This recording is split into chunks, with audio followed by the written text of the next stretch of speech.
네, 안녕하세요. 어, 저는 석사 49기 박찬진이고요. 제가 여러분들께 논문은 에픽 엔딩 피렐시 오브 인테그리티드 서킷이라는 논문입니다. 이 논문은 2008년 초에 나온 좀 오래된 논문인데요. 근데 지금 2025년에 이 논문이 목록에 있는 것을 보아서 이 에픽은 좀 중요해서 지금 제가 다루게 된 것 같고요. 논문명을 보시다시피 집적 회로의 해적행위의 종말이라는 주제를 담았습니다. 그래서 이 논문의 저자는 이 에픽이라는 기술을 제안을 해서 이제부터 이 에픽으로 이 집적회로 해적지를 끝내버리겠다라는 좀 광호한 표현을 좀 담은 것 같은데요. 네, 넘어가겠습니다. 목차는 다음과 같습니다. 논문의 저를 네, 순서대로 이렇게 준비를 했는데 중요한 부분만 좀 강조를 하고 나머지 중요하지 않는 부분은 좀 이게 가볍게 들으시면 될 것 같습니다. 먼저 소개입니다.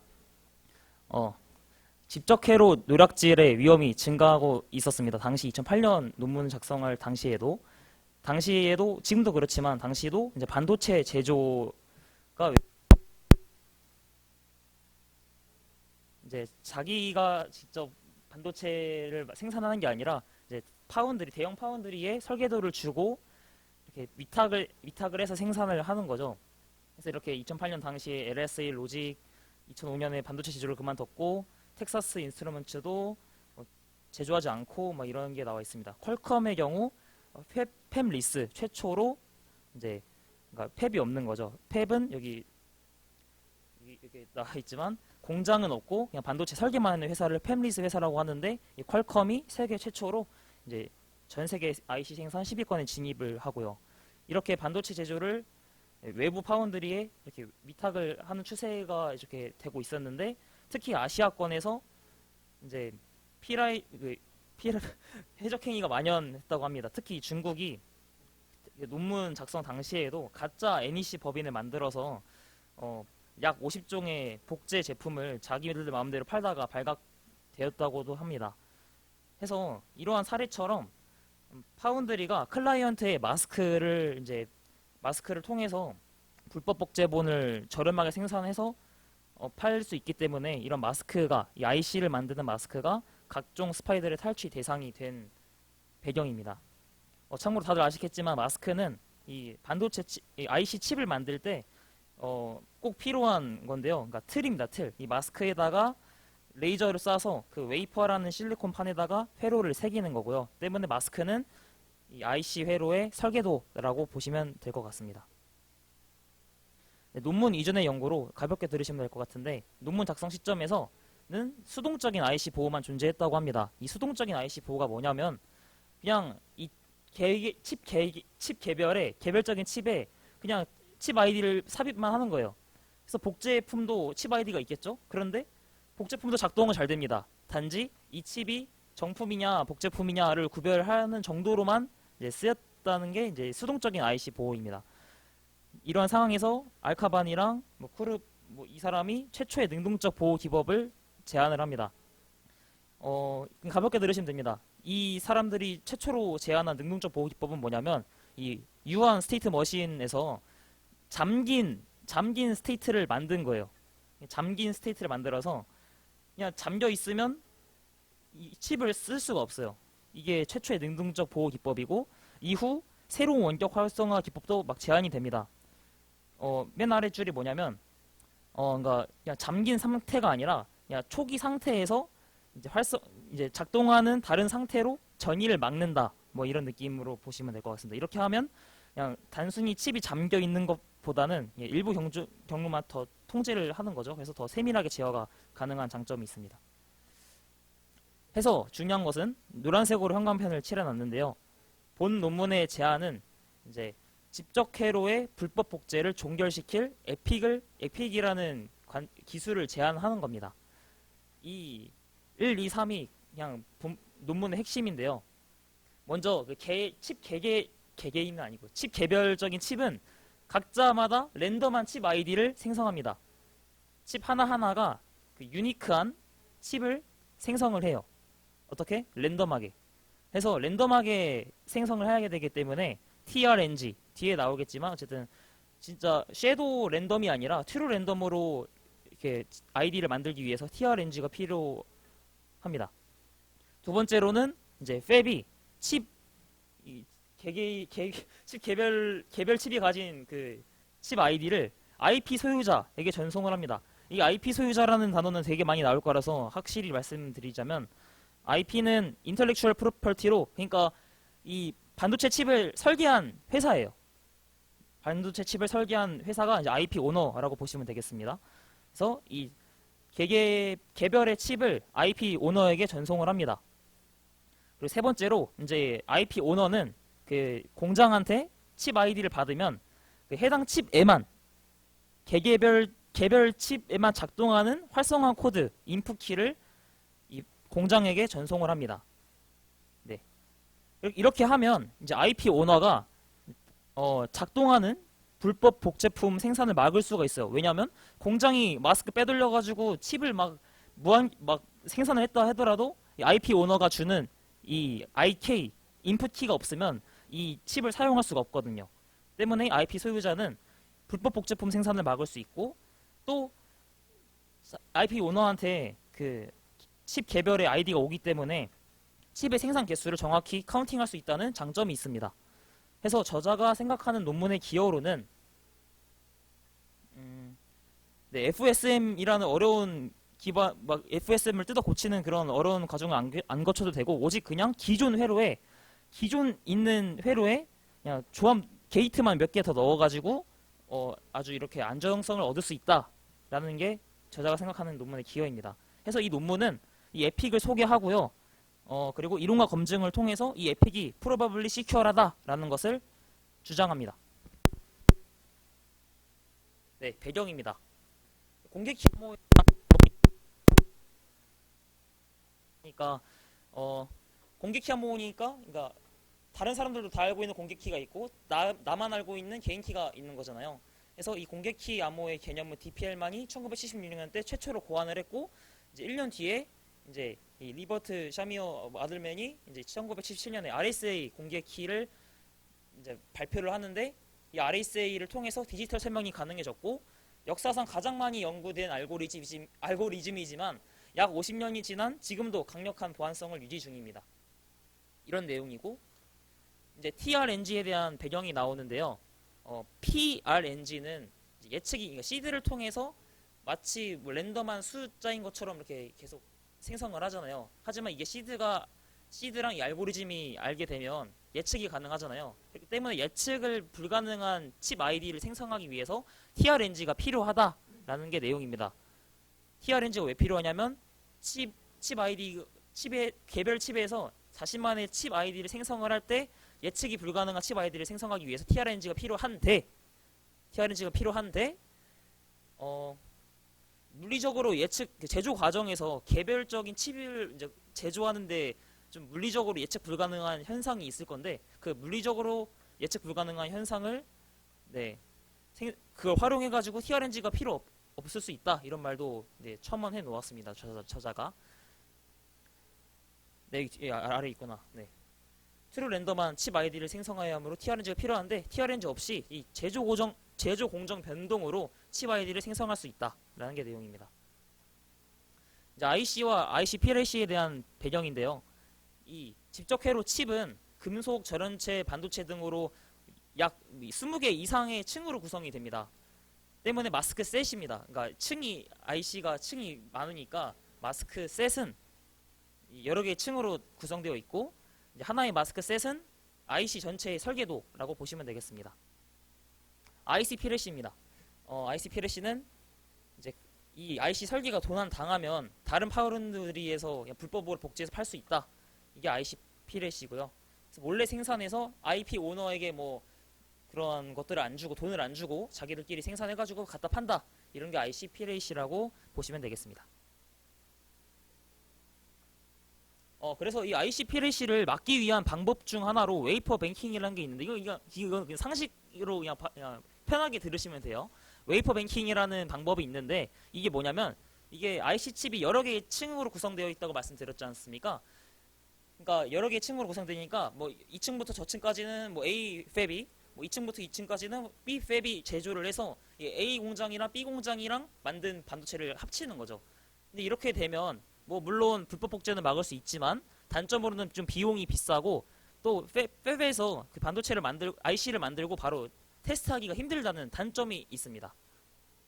그리고 이제 IC PLC와도 관련된 내용으로 공격자가 이 직접 마스크랑 이 시중에 나온 칩을 물리적으로 클론을 하거나 수정하기는 매우 어렵다는 내용이 나옵니다. 마스크가 굉장히 세밀하게 나와 있고 또 여러 층으로 되어 있기 때문에 또한 광학적 회절 보안을 위해서 이게 회로를 새길 때 마스크에다가 레이저를 쏜다고 했잖아요. 근데 이 레이저를 쏠 때 이 광학적 회절 현상이 일어나기 때문에 그러한 회절성을 보완을 하기 위해서 이 마스크 패턴은 엄청 복잡하게 설계가 됩니다. 때문에 이 마스크 역설계 복제는 어렵다라는 내용이고 이 제조된 칩도 직접 뜯는 게 어렵다는 내용이에요.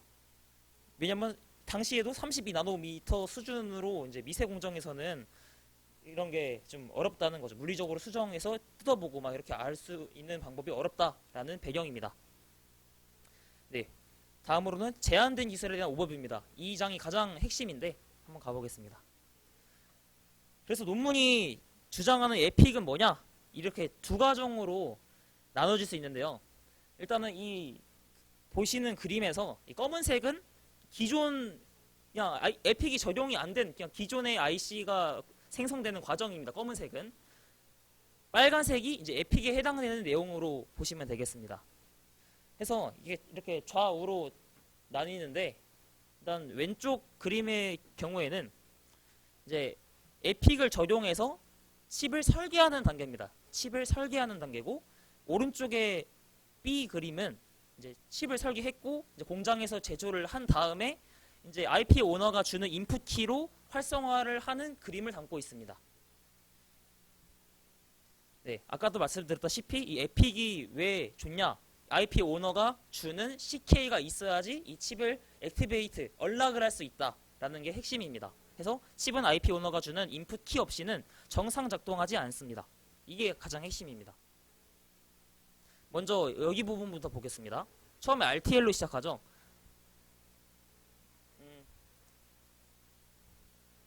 RTL이 뭐냐면 그러니까 뭐 데이터 흐름을 좀 인간이 보기 편한 수준으로 좀 추상화해서 먼저 코드를 짭니다. RTL로.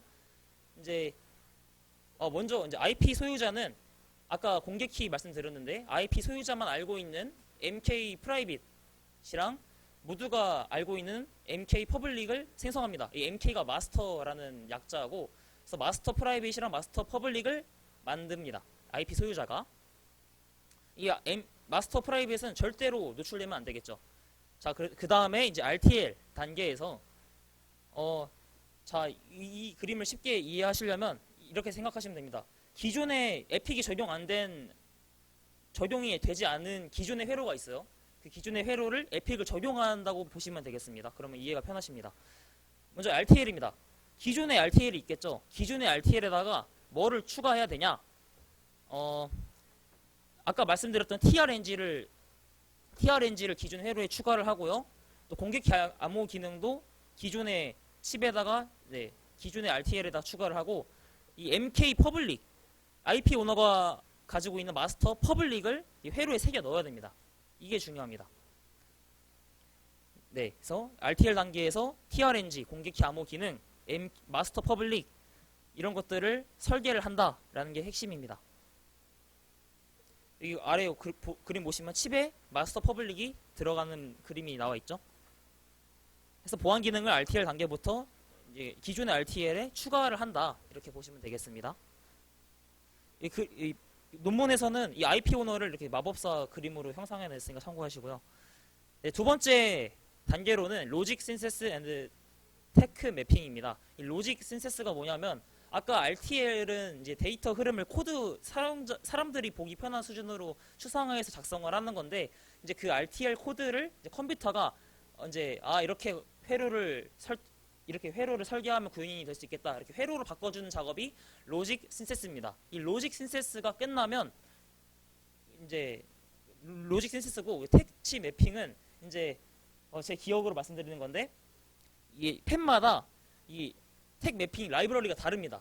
각 공장마다 셀의 대해서 가지고 있는 라이브러리가 달라서 각 공장에 맞는 그 셀 단위로 바꿔주는 게 스택칩 매핑이라고 아시면 되겠습니다. 여튼 이 RTL 코드를 컴퓨터가 로직 신세스 그리고 테크 매핑을 거쳐서 이제 게이트 회로 수준의 넷 리스트로 변환을 하고, 이 넷 리스트로 변환된다면 이제 플레이스먼트 회로 배치를 할 수 있습니다. 플레이스먼트 회로 배치가 끝나면 이 노란색이 중요한데, 이제 이 빨간색 상자가 끝나면 회로의 임계 경로 크리티컬 패스가 파악이 가능합니다. 이 크리티컬 패스는 뭐냐면 회로 내에서 가장 오래 걸리는 회로입니다. 그러니까 딱 시작을 했는데 다른 회로들은 다 끝났는데 한 회로에서 제일 늦게 끝났어. 그 제일 늦게 끝나는 경로가 임계 경로입니다. 임계 경로가 왜 나오냐면 이 에픽이 게이트를 추가할 건데 그 게이트를 어디에다 추가를 하냐? 임계 경로가 아닌 곳에다가 추가를 합니다. 왜냐? 임계 경로 가뜩이나 느린데 거기다가 게이트를 더 삽입하면 더 오래 걸릴 거 아니에요? 그러니까 비임계 경로에다가 임계 경로가 아닌 곳에다가 게이트를 추가한다. 이렇게 일단은 아시면 되겠습니다. 다음은 이제 컨비네이셔널 로킹인데 이게 에픽의 핵심입니다. 이 컨비네이셔널 로킹이 나오기 전에 이 CK 노란색으로 쳐져 있죠. 커먼 키를 무작위로 생성을 합니다. 이 커먼 키가 아주 중요한 키인데요. 이 CK가 뭐냐면 아까 여러 개의 칩이 있잖아요. 칩이 엄청 많이 생산이 될 텐데 그 많은 칩들에는 CK 레지스터라는 게 삽입이 됩니다. 이 CK 레지스터는 말 그대로 커먼 키가 들어가는 레지스터예요. 이 CK 레지스터에 오직 한 개의 정답 커먼 키가 들어가야지 다시 모든 칩은 CK 레지스터를 가지고 있는데 동일한 CK가 그 CK 레지스터에 들어가야지 이 회로가 정상 작동을 합니다. 정답 키가 CK인 겁니다. 그래서 이 컨비네이션 러킹을 하기 전에 무작위로 CK를 하나 만듭니다. 딱 하나를 만들고 그 CK 레지스터에 CK를 만들어요. CK를 넣어요. CK 레지스터에 무작위로 생성한 CK 하나를 CK 레지스터에 넣고 여기 중앙에 CK 레지스터가 있죠. 뭐 무작위로 CK를 하나 생성해서 넣었다고 보는 겁니다. 101, 011 이렇게 CK 하나를 넣었어요. 그래서 이 오직 이 CK로만 작동이 되게 이제 회로들을 삽입을 하는 겁니다.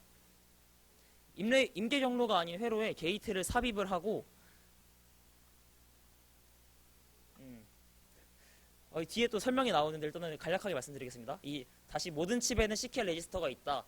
컨비네이션 러킹 전에 무작위로 CK 하나를 만든다. 무작위로 만든 CK 하나를 CK 레지스터에 넣고 이제 그 CK 레지스터에 그 CK가 들어갔을 때를 가정을 해서 회로를 배치를 합니다. 이렇게 하고 이제 컨비네이션 러킹이 끝나면 이제 그 쓰였던 CK는 다 CK가 가장 중요하니까 맨 아래 줄 보시면 CK 컨비네이션 러킹이 끝나면 IP 소유자에게만 커먼 키가 전달이 되고 나머지 CK는 완전히 삭제가 됩니다. 그래서 결과적으로는 이 CK는 이 컨비네이션 러킹이 끝나면 이 IP 오너만 가지고 있다라고 아시면 되겠습니다. 해서 제가 여기 옆에다가 IP 오너가 가지고 있는 키를 그려 놓은 거고요. 그래서 이 CK는 가장 중요한 키고 이 CK 레지스터에 이 정답 CK가 들어가 있어야지만 이 칩이 정상 구동이 된다라고 알고 계시면 되겠습니다. 아주 중요한 키다. 해서 이제 설계 이후에 제조된 칩에 CK 레지스터가 이제 CK 레지스터에 올바른 CK가 입력돼야지만 정상 작동을 하고 잘못된 CK가 입력되면 마치 엉뚱한 결과를 내겠죠. 엉뚱한 결과가 나오고 정답 CK를 CK 레지스터에 넣어야지 잘 돌아간다라는 게 컨비네이셔널 러킹입니다. 그 그림에 나와 있듯이 이제 컨비네이션 러킹 이후의 과정들은 이제 기존 에픽이 적용 안 된 기존 IC 칩 생산 과정과 동일합니다. 이제 라우팅 결과 이제 GDSII 파일이 생성이 되고 이제 이 IP 오너는 이 GDSII 설계 파일을 이 공장에 넘기고 공장은 이제 이 파일을 토대로 마스크를 만들고 칩을 제작을 합니다. 네, 그래서 지금까지 왼쪽에 대해서 말씀을 드렸고요. 계속 거듭 말씀드리지만 이 IP 오너의 인풋 키, IP 오너가 주는 인풋 키가 없으면 이제 칩이 활성화가 되지 않습니다. 이제 공장에서 제조를 하잖아요. 이제 공장에서 그 설계 파일을 받아서 마스크를 만들고 이제 칩을 생산을 할 텐데, 이 칩을 생산한 다음에 바로 테스트는 할 수 없고, 왜냐면 활성화가 안 됐으니까 테스트를 못 하죠. 잘 만들어졌는지 테스트를 못 하죠. 왜냐면 활성화가 안 됐으니까. 그래서 칩이 처음에 만들어지고 나서 처음에 칩의 전원이 인가될 때 각 칩은 아까 TRNG 말씀드렸잖아요. TRNG를 통해서 랜덤 칩 키를 만듭니다. 칩에 처음으로 전원이 인가될 때 각 칩은 자동적으로 무작위한 랜덤 칩 키를 만듭니다. 이제부터 이 칩이 가지고 있는 랜덤 칩 키를 랜덤 RCK라 부를게요. RCK는 뭐 eFuse 같은 일회성 딱 한 번만 기록할 수 있는 그런 eFuse 같은 퓨즈에 저장이 됩니다. 그래서 오른쪽 그림 보시면 이 칩은 RCK 처음 전원이 인가될 때 RCK 퍼블릭, RCK 프라이빗이 자동적으로 생성이 되는 겁니다. 이 RCK는 각 칩마다 다르겠죠. 랜덤이니까. 그리고 이 위에 있는 MK 퍼블릭은 아까 그 기억하시겠지만 RTL에서 모든 칩에 다 MK 마스터 퍼블릭이 있는 겁니다. 그래서 이제 글로 나와 있는 뒤에 설명이 나오거든요. 일단 글로 한번 말씀드릴게요. 그래서 이제 칩이 RCK를 만들고 이제 공장이 이 칩들의 RCK를 IP 오너에게 전송을 합니다. IP 오너한테 이제 각 칩에 RCK가 오는 거죠. IP 오너는 이 RCK를 받고 나서 CK는 하나라고 했잖아요. 이 CK를 IP 오너의 마스터 프라이빗이랑 그 RCK 칩의 공개 키로 암호화를 합니다. 자, CK가 중요한데 올바른 CK가 CK 레지스터에 들어가 작동을 하는데, 그 CK를 그냥 주는 게 아니라 IP 오너의 개인 키랑 각 칩의 공개 키로 암호화를 해서 인풋 키를 생성하고 공장에 주는 겁니다. 근데 이 각 칩의 공개 키가 다르기 때문에 다시 CK랑 이 IP 오너의 개인 키는 똑같잖아요. CK랑 IP 오너의 개인 키는 똑같을 텐데 이 칩의 공개 키가 다르기 때문에 모든 인풋 키는 다르다는 겁니다. 해서 이제 IP 오너가 인풋 키를 공장에게 주고, 공장은 이제 각 칩에 맞는 인풋 키를 주겠죠. 그래서 각 칩에 인풋 키가 입력을 되면 칩은 자신의 RCK, 자신의 이제 개인 키 RCK 프라이빗으로 인풋 키를, 그리고 이제 IP 오너의 퍼블릭 키로 풀어가지고 I키에서 CK를 뽑아낸다는 겁니다. 그래서 그 뽑아낸 값을 CK 레지스터에 삽입해서 작동을 한다라는 내용입니다. 이 오른쪽 그림이. 그래서 보시면 빨간색으로 보시면 처음에 최초 전원이 인가돼야지 칩의 RCK 공개키 개인키가 생성이 되고, 그 생성된 칩의 공개키를 IP 오너한테 주면 IP 오너가 가지고 있는 CK랑 IP 오너의 개인키로 암호화를 하고, 마지막으로 그 개별 칩의 공개키로 CK를 암호화해서 공장한테 주면 공장이 또 그거를 칩한테 주고 칩이 복호화해서 올바른 CK를 얻는다라는 과정입니다. 그래서 그림으로 표현해봤습니다. 이게 굉장히 이게 그냥 논문의 전부라서 다시 한번 말씀드리면, 제 마우스 포인터부터 보시면 되겠습니다. 칩이 전원이 인가되면 RCK가 생기고요. RCK는 칩마다 다르고요. 이 RCK 중에 이 공개키를, 칩의 공개키를 이제 IP 오너에게 줍니다. RCK의 공개키를 IP 오너한테 주는데, 이때 뭐 보안을 위해서 이 공장의 개인 키로 암호화해서 보냅니다. IP 오너한테. IP 오너한테는 얘가 왔죠. IP 오너는 공장한테 받은 그 키를 먼저 공장의 공개키로 바꾸면 이제 RCK 퍼블릭이 나오겠죠. 그래서 이 공장의 IP 오너는 CK랑 CK를 이제 자기 개인 키로 암호화하고, 또 각 칩의 공개 키로 암호화를 해서 IK를 만든 다음에 IK를 보냅니다. IK를 보내는데 또 보안이 중요하잖아요. IK를 보내는데 공장의 공개 키로 암호화를 해서 IK를 보냅니다. 그래서 공장은 이제 다시 이제 자신의 개인 키로 이거를 복호화해서 결과적으로는 이 IK를 칩한테 줍니다. 이 IK를 칩한테 주면 칩은 마스터 퍼블릭이랑 자신의 개인 키로 이 CK를 얻어내서 자신의 CK 레지스터에 이 CK를 넣는다 라는 내용이 되겠습니다. 이게 전부입니다. 그래서 뒤에 내용은 이제 검증하는 그냥 그런 내용만 나오거든요. 그래서 전체 에픽의 구조고, 이 아래 표는 좀 뒤에 나오는데 여기서 설명드리는 게 좋을 것 같아서 넣어놨고, 키가 굉장히 많이 나오잖아요. 그런데 이 마스터 퍼블릭, 그러니까 마스터의 공개 키, 그리고 CK는 이 마스크가 생성되기 전에 이렇게 전송이 되기 때문에, 여기 왼쪽에서 보시면 이 CK랑 마스터 퍼블릭 키는 이 공장이 마스크를 만들기 전에 이렇게 IP 오너한테 가잖아요. 때문에 탈취당할 수 있다, 조심해라 라는 내용인 겁니다. 별 중요하진 않고, 네, 뒤에부터는 좀 간단하게 말씀드리겠습니다. 자, 여기 CK 레지스터가 있잖아요. CK 레지스터에 정답 CK가 하나가 들어갈 텐데, 만약에 이제 CK 레지스터의 각 비트에는 이제 기존의 회로가 삽입이 되는 겁니다. 자, 101, 011이라는 게 들어갔다고 칩시다. 만약에 여기가 0입니다. 이 0이라면 기존의 회로에 엑소얼 회로가 들어가야지 정상 작동을 하겠죠. 만약에 0이 아니라 1이 들어가면 결과값이 반대로 나오잖아요. 근데 이런 게 이제 다 이제 비트별로 다 회로를 다 이렇게 추가를 해서 올바른 CK를 넣었을 때에만 기존 회로처럼 정상 작동할 수 있게 하는 것이 컨비네이션 러킹입니다.